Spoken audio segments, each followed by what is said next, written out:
नमस्कार दोस्तों, स्वागत है आप सभी का LBNCC ऑनलाइन एजुकेशन चैनल पर। मैं हूं डॉक्टर अमरीश तिवारी और आज की ये वीडियो खास तौर पर senate, BSc nursing entrance exam की तैयारी कर रहे स्टूडेंट्स के लिए है। दोस्तों, आज की इस वीडियो में हम डिस्कस करने वाले हैं नर्सिंग एप्टीट्यूड सब्जेक्ट के 24 मोस्ट इंपॉर्टेंट MCQs। और ख़ास बात यह है कि ये सभी MCQs पिछले साल के सीनेट एग्ज़ाम में पूछे जा चुके हैं।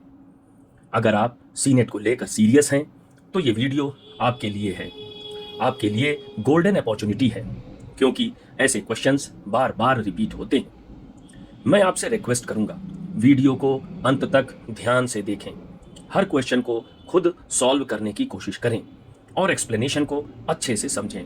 तो चलिए दोस्तों, बिना समय गवाए नर्सिंग एप्टीट्यूड के लास्ट ईयर सीनेट MCQs की इस इंपॉर्टेंट प्रैक्टिस सेशन को शुरू करते हैं। Let's begin. तो आइए दोस्तों, बढ़ते हैं आज के पहले क्वेश्चन की तरफ।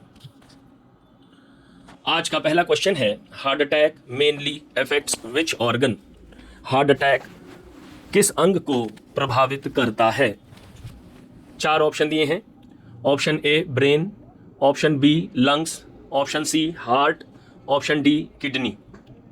इन चारों ऑप्शन को अगर हम ध्यान से देखें तो ऑप्शन सी हार्ट इस क्वेश्चन का सही आंसर है।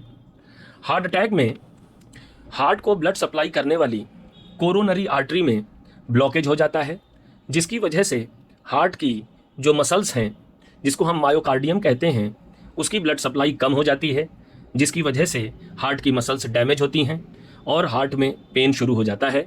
इस सिचुएशन को हम हार्ट अटैक कहते हैं और ये पेन रेस्ट करने पर भी बंद नहीं होता। तो ये था हम लोगों का आज का पहला क्वेश्चन। ऑप्शन सी यानी हार्ट इस क्वेश्चन का सही जवाब है।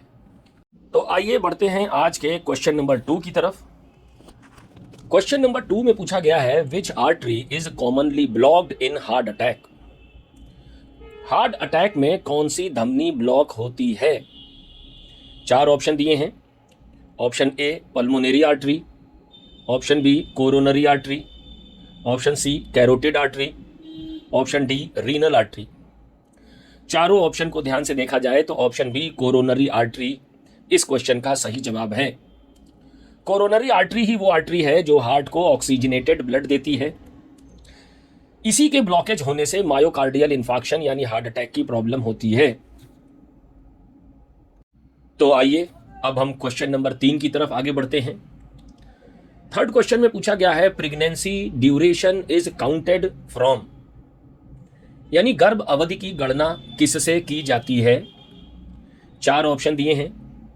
पहला ऑप्शन है कंसेप्शन, दूसरा है लास्ट मेंस्ट्रुअल पीरियड LMP, तीसरा ऑप्शन है ओव्यूलेशन, चौथा ऑप्शन है इम्प्लांटेशन। तो अगर इन ऑप्शंस को ध्यान से देखा जाए तो पहले ऑप्शन में बताया गया है कंसेप्शन। कंसेप्शन का मतलब कि जब मेल और फीमेल गैमीट यानी स्पर्म और ओवम आपस में मिल करके जाइगोट बना लें और उसके बाद जाइगोट का डेवलपमेंट शुरू हो जाए तो इसको कहते हैं कंसेप्शन। दूसरे नंबर पर दिया हुआ है लास्ट मेंस्ट्रुअल पीरियड LMP, यानी कि आखिरी बार मेंस्ट्रुअल पीरियड कब हुआ था, उस डेट से, उसकी पहली डेट से, फर्स्ट दिन से। तीसरे नंबर पर दिया हुआ है ओव्यूलेशन, यानी जिस दिन ओवम निकला ओवरी से, फेलोपियन ट्यूब में आया। और चौथे नंबर पर दिया है इम्प्लांटेशन। इम्प्लांटेशन का मतलब है कि जब जाइगोट डेवलप होकर के एम्ब्रियो बना और वो एम्ब्रियो आकर के यूट्रस में फिक्स हुआ, इसको कहते हैं इम्प्लांटेशन। तो इन चारों में से जो ऑप्शन बी है यानी कि लास्ट मेंस्ट्रुअल पीरियड LMP, वो इसका सही जवाब होगा। मेडिकल प्रैक्टिस में प्रेगनेंसी की गिनती लास्ट मेंस्ट्रुअल पीरियड के पहले दिन से की जाती है। उस दिन से लगभग 40 वीक का समय प्रेगनेंसी के लिए माना जाता है। तो आइए अब हम क्वेश्चन नंबर 4 की तरफ आगे बढ़ते हैं। इस क्वेश्चन में पूछा गया है, normal weight gain in pregnancy is about? Pregnancy के दौरान किसी महिला के वेट में कितनी बढ़ोतरी देखने को मिलती है? 4 ऑप्शन दिए हैं। पहला ऑप्शन है 2 से 3 किलो, दूसरा ऑप्शन है 5 से 6 किलो, तीसरा ऑप्शन है 10 से 12 किलो, चौथा ऑप्शन है 20 किलो। अगर इन चारों ऑप्शंस पे ध्यान से देखें तो ऑप्शन सी यानी 10 से 12 केजी इस क्वेश्चन का सही जवाब होना चाहिए। ये जो 10 से 12 केजी का वजन बढ़ा हुआ देखने को मिलता है महिलाओं में प्रेगनेंसी के दौरान, वो किस किस चीज की वजह से बढ़ता है? तो मां के शरीर में पलने वाला बच्चा यानी फीटस, इसके अलावा फीटस से जुड़ा हुआ placenta, amniotic fluid, maternal fat और ब्लड वॉल्यूम, ये सारी चीजें शामिल हैं जो 10 से 12 केजी वजन को बढ़ा देती हैं प्रेगनेंसी के दौरान महिलाओं का। तो 10 से 12 केजी ही इस क्वेश्चन का सही जवाब होगा। तो अब आइए हम बढ़ते हैं क्वेश्चन नंबर 5 की तरफ। क्वेश्चन नंबर 5 में पूछा गया है फर्स्ट ट्राइमेस्टर इंक्लूड्स, यानी पहला ट्राइमेस्टर कितने समय का होता है? 4 ऑप्शन दिए हैं। पहले ऑप्शन में कहा गया है 0 से लेकर के 8 वीक्स, दूसरे में कहा गया है 0 से लेकर के 12 वीक्स, तीसरे में कहा गया है 13 से लेकर के 28 वीक्स, चौथे में कहा गया है 29 से लेकर के 40 वीक्स। तो ट्राइमेस्टर का क्या मतलब है? पूरी प्रेगनेंसी जो 9 महीने की होती है इसको 3 चरणों में बांटा गया है। पहला चरण जो 3 महीने का होता है उसको फर्स्ट ट्राइमेस्टर, दूसरा चरण जो उसके बाद के 3 महीने हैं उसको सेकेंड ट्राइमेस्टर, और आखिरी चरण यानी तीसरा चरण जो आखिरी के 3 महीने हैं उसको कहते हैं थर्ड ट्राइमेस्टर। क्वेश्चन में फर्स्ट ट्राइमेस्टर के बारे में पूछा गया है, यानी शुरुआत के 3 महीने, और शुरुआत के 3 महीने का मतलब हो गया कि 0 से लेकर के 12 हफ्ते तक का समय, क्योंकि 1 महीने में 4 हफ्ते होते हैं तो 3 महीने में 12 हफ्ते हो जाएंगे। तो इस हिसाब से ऑप्शन बी जिसमें 0 to 12 वीक्स लिखा है वही इस क्वेश्चन का सही जवाब होना चाहिए। तो आइए अब हम बढ़ते हैं क्वेश्चन नंबर 6 की तरफ। क्वेश्चन नंबर 6 में पूछा गया है personal hygiene mainly helps to prevent, यानी व्यक्तिगत स्वच्छता मुख्य रूप से किस चीज से बचाती है? 4 ऑप्शन दिए हैं। Option A genetic disease, option B communicable disease, option C cancer, option D hypertension. अगर चारों ऑप्शंस को ध्यान से देखा जाए तो जो पर्सनल हाइजीन है यानी स्वच्छता, व्यक्तिगत स्वच्छता, ये हमको कम्युनिकेबल डिजीजेस से बचाती है।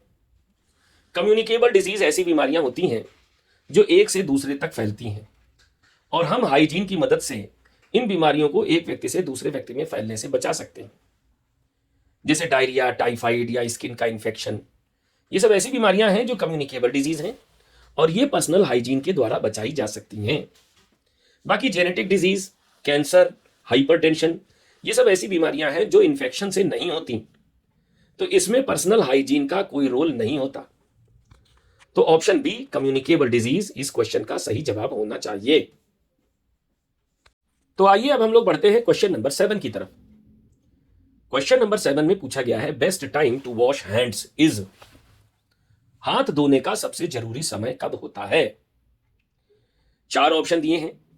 ए ऑप्शन में लिखा है आफ्टर स्लीपिंग, बी ऑप्शन में दिया है बिफोर मील, सी ऑप्शन में दिया है after toilet and before meal, और डी ऑप्शन में दिया है बिफोर एक्सरसाइज।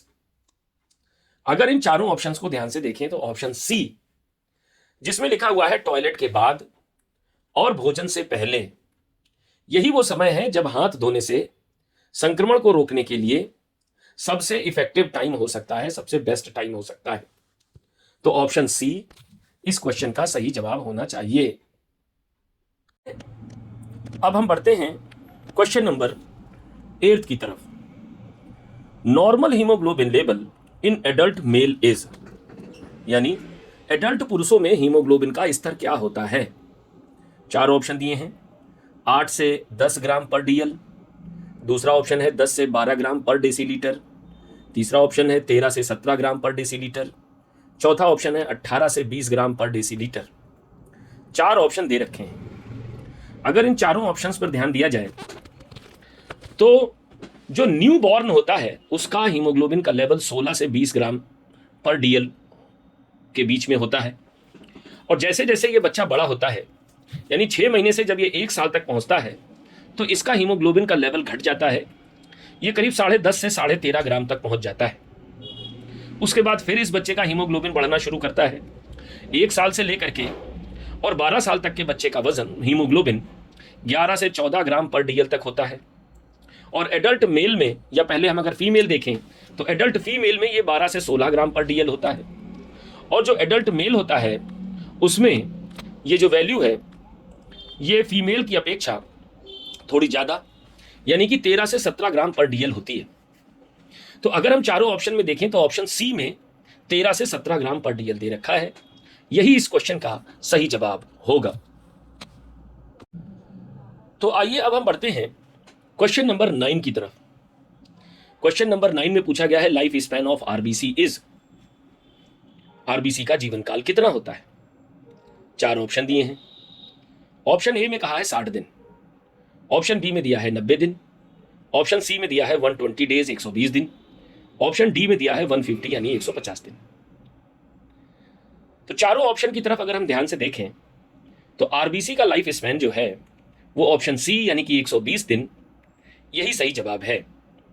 आरबीसी का प्रोडक्शन बोन मैरो में होता है और 120 दिन का जीवन काल पूरा करने के बाद ये नष्ट हो जाते हैं और इनके नष्ट होने की प्रक्रिया स्प्लीन में कंप्लीट होती है।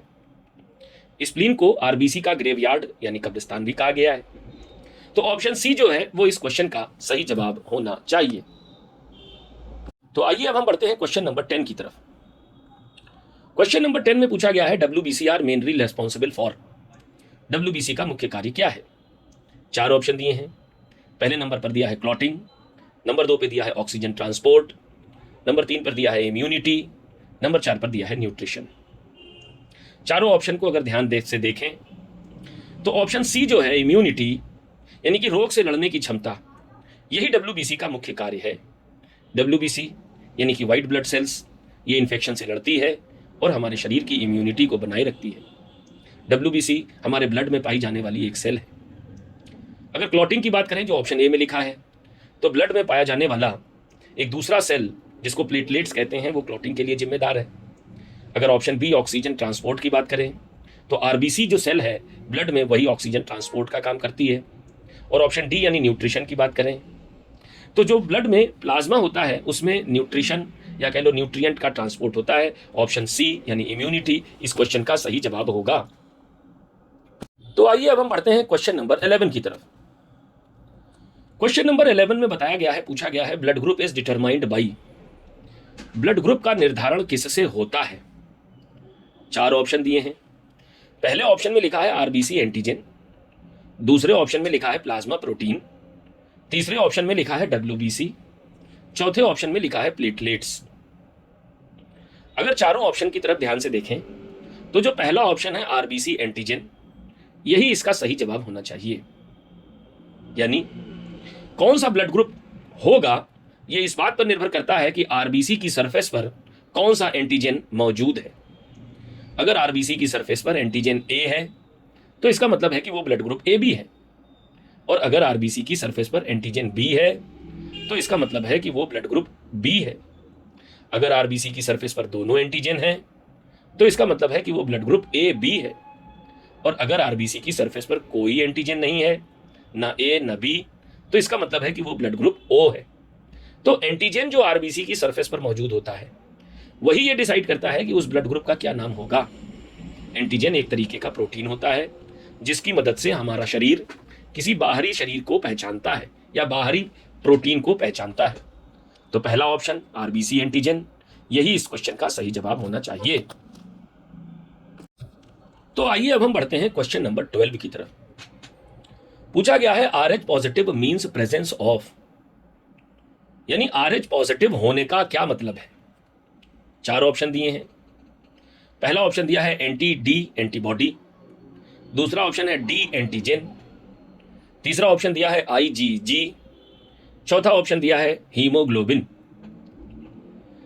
चारों ऑप्शन को अगर देखें और समझने की कोशिश करें तो क्वेश्चन में पूछा गया है RH positive means presence of, यानी किस ब्लड ग्रुप को हम RH पॉजिटिव कहेंगे, किस ब्लड ग्रुप को हम RH पॉजिटिव नहीं यानी RH निगेटिव कहेंगे।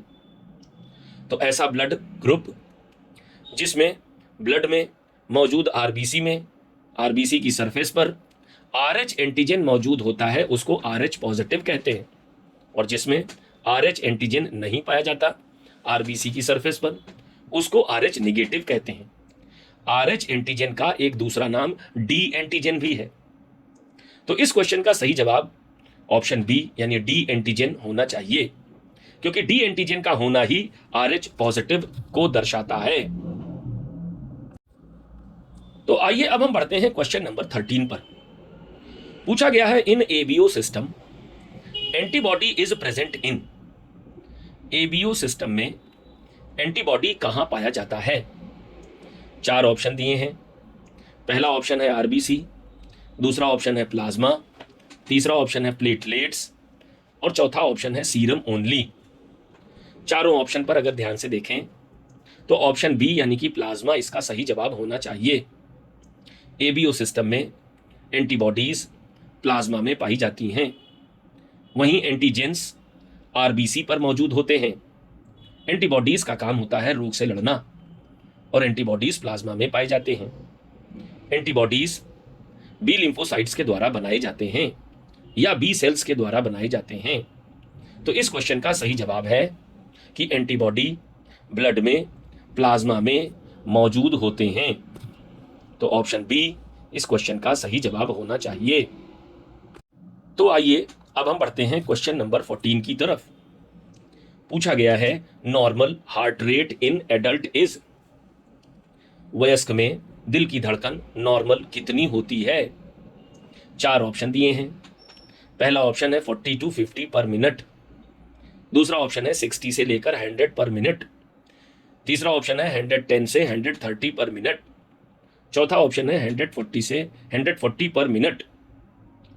अगर इन सारे ऑप्शंस को ध्यान से देखें तो ऑप्शन बी यानी कि 60 से लेकर के 100 पर मिनट तक नॉर्मल हार्ट रेट एडल्ट की मानी गई है। अगर किसी की दिल की धड़कन 1 मिनट में 100 से ज्यादा है तो इसको हम टैकीकार्डिया नाम देंगे, और अगर किसी की दिल की धड़कन 60 से कम है तो उसको ब्रैडीकार्डिया बोलते हैं। एवरेज 60 और 100 के बीच 72 बीट्स पर मिनट का आता है, लेकिन ये दिल की धड़कन 60 से लेकर के 100 तक वेरी करती है। जब हम आराम कर रहे होते हैं तो ये दिल की धड़कन कम हो जाती है, और जब हम कोई मेहनत वाला काम कर रहे होते हैं तो ये दिल की धड़कन बढ़ जाती है। तो इस क्वेश्चन का सही जवाब बी 60 से लेकर के 100 बीट पर मिनट होना चाहिए। तो आइए अब हम बढ़ते हैं क्वेश्चन नंबर 15 की तरफ। इस क्वेश्चन में पूछा गया है right side of the heart carries, यानी हार्ट के दाहिनी तरफ क्या रहता है? 4 ऑप्शन दिए हैं। ऑक्सीजनेटेड ब्लड, दूसरा ऑप्शन दिया है डीऑक्सीजनेटेड ब्लड, तीसरा ऑप्शन दिया है प्योर प्लाज्मा, चौथा ऑप्शन दिया है मिक्स्ड ब्लड। चारों ऑप्शन को अगर हम ध्यान से देखें तो पहले ऑप्शन में दिया है ऑक्सीजनेटेड ब्लड और दूसरे ऑप्शन में दिया है डीऑक्सीजनेटेड ब्लड। तो हमारे हार्ट में 4 चैम्बर होते हैं, 2 चैम्बर लेफ्ट साइड में और 2 चैम्बर राइट साइड में। जो लेफ्ट साइड के चैम्बर हैं उनको लेफ्ट एट्रियम और लेफ्ट वेंट्रिकल कहते हैं, और जो राइट साइड में चैम्बर होते हैं उनको राइट एट्रियम और राइट वेंट्रिकल कहते हैं।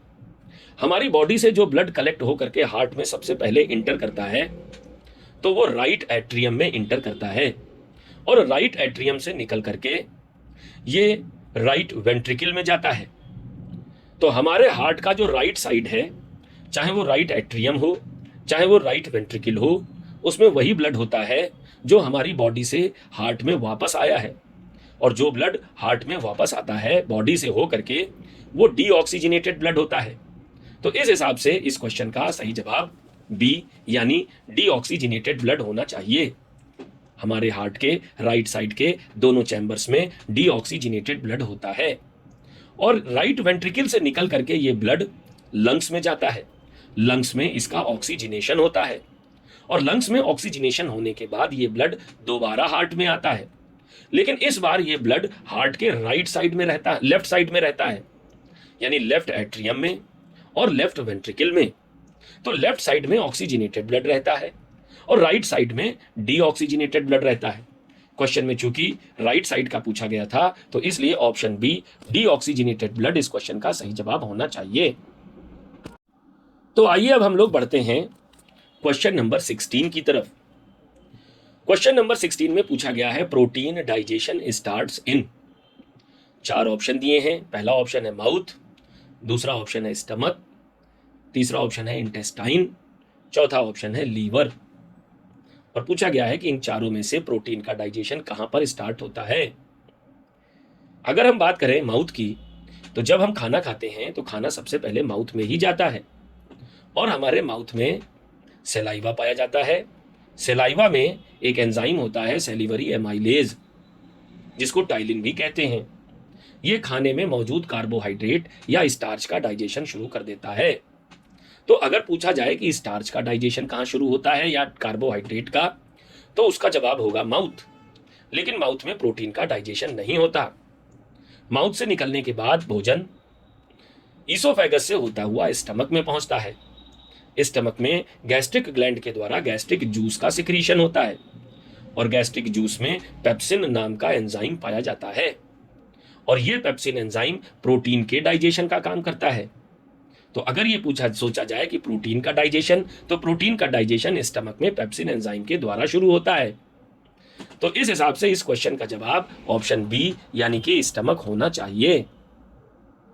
ये अब हम बढ़ते हैं क्वेश्चन नंबर 17 की तरफ। यहां पूछा गया है enzyme pepsin act on. Enzyme pepsin किस पर एक्शन करता है। जैसा कि हम इसके ऊपर वाले क्वेश्चन में भी देख चुके हैं कि एंजाइम पेप्सिन ही है जो स्टमक में गैस्ट्रिक जूस में पाया जाता है और प्रोटीन के ऊपर एक्शन करता है। और इस क्वेश्चन में जो 4 ऑप्शन दिए हैं, पहला ऑप्शन फैट, दूसरा प्रोटीन, तीसरा कार्बोहाइड्रेट, चौथा विटामिन, इन चारों में ऑप्शन बी प्रोटीन ही सही जवाब होगा। फैट के ऊपर जो एंजाइम एक्शन करता है उसको हम लाइपेज कहते हैं और कार्बोहाइड्रेट को डाइजेस्ट करने में जो एंजाइम यूज होता है उसको हम एमाइलेज कहते हैं और प्रोटीन पर जो एंजाइम एक्शन करता है उसको हम पेप्सिन कहते हैं। तो ऑप्शन बी यानी कि प्रोटीन इस क्वेश्चन का सही जवाब होना चाहिए। तो आइए अब हम बढ़ते हैं क्वेश्चन नंबर 18 की तरफ, जहां पूछा गया है absorption of nutrient mainly occurs in. पोषक पदार्थ न्यूट्रिएंट्स का एब्जॉर्प्शन मुख्य रूप से कहां होता है। 4 ऑप्शन दिए हैं। पहला ऑप्शन है स्टमक, दूसरा है लार्ज इंटेस्टाइन, तीसरा है स्मॉल इंटेस्टाइन और चौथा ऑप्शन दिया है लीवर। अगर चारों ऑप्शन पर हम ध्यान से देखें तो सबसे पहला ऑप्शन है स्टमक। स्टमक में बहुत थोड़ी मात्रा में ही एब्जॉर्प्शन होता है क्योंकि यहां पर विलाई ज्यादा नहीं पाए जाते। यहां पर डाइजेशन की शुरुआत जरूर हो जाती है। और इसके बाद दूसरा ऑप्शन दिया है लार्ज इंटेस्टाइन। लार्ज इंटेस्टाइन में एब्जॉर्प्शन तो होता है लेकिन यहां पर होने वाला एब्जॉर्प्शन मेनली वाटर का होता है। और तीसरा ऑप्शन दिया है स्मॉल इंटेस्टाइन। स्मॉल इंटेस्टाइन वो जगह है जहां पर मैक्सिमम जूसेस रिलीज होते हैं। स्मॉल इंटेस्टाइन में ही bile juice, pancreatic juice, intestinal juice ये सब पाए जाते हैं और इन जूसेस में मैक्सिमम एंजाइम्स पाए जाते हैं और ये एंजाइम्स डाइजेशन करते हैं। तो सबसे ज़्यादा डाइजेशन स्मॉल इंटेस्टाइन में होता है। स्मॉल इंटेस्टाइन में ही विलाई पाए जाते हैं जो इसकी सरफेस एरिया को बढ़ा देते हैं और विलाई की हेल्प से ही एब्जॉर्प्शन ऑफ न्यूट्रिएंट के काम को अंजाम दिया जाता है। तो मैक्सिमम डाइजेशन के साथ साथ मैक्सिमम एब्जॉर्प्शन भी स्मॉल इंटेस्टाइन में ही होता है। तो इस क्वेश्चन का जवाब है ऑप्शन सी यानी स्मॉल इंटेस्टाइन में न्यूट्रिएंट्स का मैक्सिमम एब्जॉर्प्शन होता है। आइए अब हम बढ़ते हैं क्वेश्चन नंबर 19 की तरफ, जहां पूछा गया है antibodies are produced by. Antibodies का निर्माण कौन करता है। पहला ऑप्शन दिया है आरबीसी, दूसरा ऑप्शन दिया है टी सेल, तीसरा ऑप्शन दिया है बी सेल, चौथा ऑप्शन दिया है प्लेटलेट्स। अगर इन चारों ऑप्शंस को ध्यान से देखें तो पहले ऑप्शन में जो आरबीसी दिया है ये एंटीबॉडीज का निर्माण नहीं करती। आरबीसी सिर्फ ऑक्सीजन को ट्रांसपोर्ट करने के लिए होती है। दूसरे ऑप्शन में दिया है टी सेल। टी सेल या टी लिम्फोसाइट सेल भी कह सकते हैं और टी लिम्फोसाइट सेल्स को किलर सेल भी कहते हैं। ये सेल बाहर से आने वाले बैक्टीरिया, वायरस को मारने का काम करती है। साथ में बी लिम्फोसाइट को एक्टिवेट भी करती है ताकि बी लिम्फोसाइट एंटीबॉडीज का निर्माण कर सके। और तीसरे ऑप्शन में दिया है बी सेल। बी सेल को बी लिम्फोसाइट भी कहते हैं और बी सेल या बी लिम्फोसाइट ही एंटीबॉडीज को बनाते हैं। एंटीबॉडीज का दूसरा नाम इम्यूनोग्लोब्युलिन भी होता है। तो ऑप्शन सी इस क्वेश्चन का सही जवाब होना चाहिए। डी ऑप्शन में दिया है प्लेटलेट्स। प्लेटलेट्स एंटीबॉडीज का निर्माण नहीं करते। प्लेटलेट्स इंजरी के टाइम पर ब्लीडिंग को कंट्रोल करने में मदद करते हैं। ये ब्लड क्लॉट बनाते हैं और ब्लड क्लॉट की वजह से ब्लीडिंग कंट्रोल रहती है। तो इस क्वेश्चन का जवाब है बी सेल। तो आइए अब हम बढ़ते हैं क्वेश्चन नंबर 20 की तरफ, जहां पूछा गया है IgA is mainly found in. IgA कहां मिलता है? 4 ऑप्शन दिए हैं। पहला ऑप्शन दिया है ब्लड में, दूसरा ऑप्शन दिया है सेलाइवा और ब्रेस्ट मिल्क में, तीसरा ऑप्शन दिया है यूरिन में, चौथा ऑप्शन दिया है CSF यानी सेरिब्रो स्पाइनल फ्लूइड में। अगर इन चारों ऑप्शंस को ध्यान से समझने की कोशिश की जाए तो ये जो IgA है, जिसको हम इम्यूनोग्लोब्युलिन A भी कह सकते हैं, ये एक प्रकार का एंटीबॉडी है जो हमारे शरीर की म्यूकोजल इम्यूनिटी में सबसे इंपॉर्टेंट भूमिका निभाता है। ये इन्फेक्शन को हमारे शरीर के अंदर घुसने से पहले ही रोक देता है और ये हमारी बॉडी के अलग अलग सिक्रीशंस में पाया जाता है। जैसे ये लार में मिलता है, मुंह के रास्ते घुसने वाले बैक्टीरिया पैथोजेंस को मारता है। ये हमारे आंसू में पाया जाता है, आंखों के रास्ते से इन्फेक्शन को रोकता है अंदर एंट्री करने से। ब्रेस्ट मिल्क या कोलोस्ट्रम में पाया जाता है, यानी माँ के शरीर में बन करके ये बच्चे के शरीर में जाता है और बच्चे के शरीर को इम्यूनिटी प्रदान करता है। रेस्पिरेटरी ट्रैक सिक्रीशंस में पाया जाता है, यानी रेस्पिरेटरी ट्रैक के द्वारा एंट्री लेने वाले इन्फेक्शंस को रोकता है। इंटेस्टाइनल सिक्रीशन में पाया जाता है, इंटेस्टाइन के थ्रू इंटर करने वाले इन्फेक्शन को रोकता है। जेनाइटो यूरिनरी ट्रैक में पाया जाता है, यानी कि जेनाइटल ऑर्गन्स के थ्रू जो इन्फेक्शन घुसने की कोशिश करता है ये उसको भी रोकता है। हालांकि ब्लड में इसका परसेंटेज बहुत ज़्यादा नहीं होता। ब्रेस्ट मिल्क के द्वारा ये नवजात को इम्यूनिटी प्रदान करता है। इसको first line of defence at mucosal surface भी कहा जाता है। कोलोस्ट्रम में बहुत ज़्यादा मात्रा में होता है और ये न्यूबॉर्न को डायरिया, रेस्पिरेटरी इन्फेक्शन और गट इन्फेक्शन से बचाता है। इसीलिए 6 महीने तक के बच्चों को एक्सक्लूसिवली ब्रेस्ट फीडिंग देना बहुत जरूरी होता है। IgA डाइमर के रूप में पाया जाता है। तो ये है IgA। अगर हम इस क्वेश्चन में देखें कि कौन सा ऑप्शन सबसे सही होगा, तो ऑप्शन बी जिसमें लिखा है सेलाइवा एंड ब्रेस्ट मिल्क, यही इस क्वेश्चन का सही जवाब होना चाहिए। तो आइए अब हम बढ़ते हैं क्वेश्चन नंबर 21 की तरफ। इस क्वेश्चन में पूछा गया है IgM is first antibody produced in, यानी IgM जो पहला एंटीबॉडी है वो प्रोड्यूस होता है। 4 ऑप्शन दिए हैं। पहला ऑप्शन है एलर्जी, दूसरा ऑप्शन है सेकेंडरी रेस्पॉन्स, तीसरा है प्राइमरी इम्यून रेस्पॉन्स, चौथा ऑप्शन दिया हुआ है ऑटो इम्यून डिजीज। तो IgM के बारे में समझ लेते हैं कि आखिर ये IgM है क्या। तो ये जो IgM है इसको इम्यूनोग्लोब्युलिन M भी कहते हैं। ये हमारे शरीर में सबसे पहले बनने वाला एंटीबॉडी है। ये इन्फेक्शन को शुरुआती स्टेज में ही पकड़ता है और उसको किल करने की कोशिश करता है। जब भी शरीर में पहली बार कोई एंटीजन जैसे कि कोई बैक्टीरिया, वायरस इंटर करने की कोशिश करता है तो हमारा शरीर सबसे पहले IgM को ही प्रोड्यूस करता है। तो इसमें याद रखने वाली चीज ये है कि फर्स्ट एंटीबॉडी जो अपीयर होता है वो IgM है। ये प्राइमरी इम्यून रेस्पॉन्स में बनता है। ज्यादातर ये ब्लड प्लाज्मा में पाया जाता है और ये प्लेसेंटा को क्रॉस करके बच्चे के शरीर में नहीं जा सकता। IgM का जो स्ट्रक्चर है वो पेंटामर होता है, यानी 5 एंटीबॉडी यूनिट मिल करके इसको एक स्ट्रक्चर बनाती हैं। इसी स्ट्रक्चर की वजह से IgM एंटीबॉडी बहुत जल्दी और बहुत स्ट्रांगली एंटीजेंस से जुड़ करके उसको डिस्ट्रॉय करने का काम करता है।